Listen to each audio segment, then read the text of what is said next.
My name's Nick Lyons, and I began working at Territory 3 years ago. And I'm a senior motion designer here and get a chance to kind of work on a wide array of projects. I've been in the design and motion graphics industry for about 7 years now. And yeah, it's been a great place to be at Territory. We kind of do a lot of different types of projects in film and commercial work. Yeah. So the footage I was working on was the work that we did on Ready Player One. And it was one of the shots towards the end of the film where he is powering up using this Gundam power-up.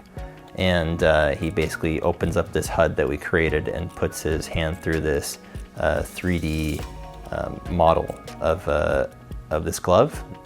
And once he puts that on, he transforms into this Gundam character and takes on the bad guy at the very end. So yeah, it's a pretty exciting scene. Our artists here, we worked on the intro to the Oasis. So when the main character puts on his headset at the very beginning of the film, and sticks it on, and we travel through that long kind of tube into the Oasis, we developed and created that and designed that entire sequence into that. So that was kind of the initial, our initial dive into this kind of brand new world that they discovered in Ready Player One. I very much enjoyed working with the O2 device. I found it very easy to kind of get my hotkeys set up, assign the different kind of movements and motions that I can normally go through in my 3D programs.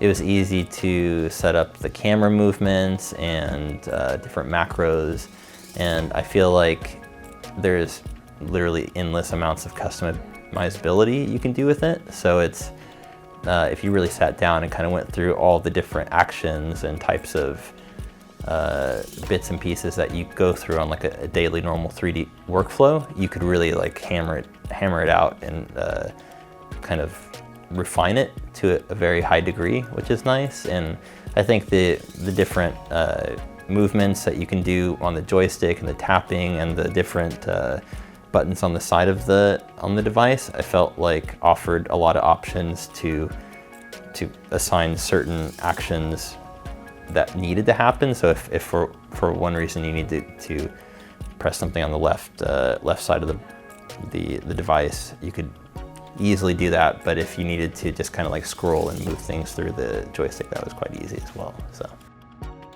I think the O2 would be fantastic in working through the whole creative process. I think the 3D process is quite complex, and I think it would definitely be a help with that.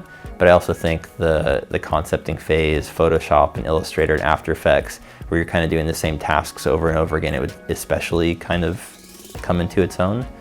And yeah, I think the functionality of it is so customizable, which really gives you the options that you need as a creative person to fix things the way you need them to. Overall, I really like the concept, and I think if there's a way that you can kind of use the O2 as well as access like menus and kind of the overall interface, if you didn't create a macro or keybind for it, that would be really helpful, because sometimes like there's so many different menus in these 3D programs that sometimes if you could just jump into these menus if you haven't created a bind for it, then that could be helpful. It might be able to do that as well, but yeah, I found it overall very, very intuitive and very flexible, which was a good experience.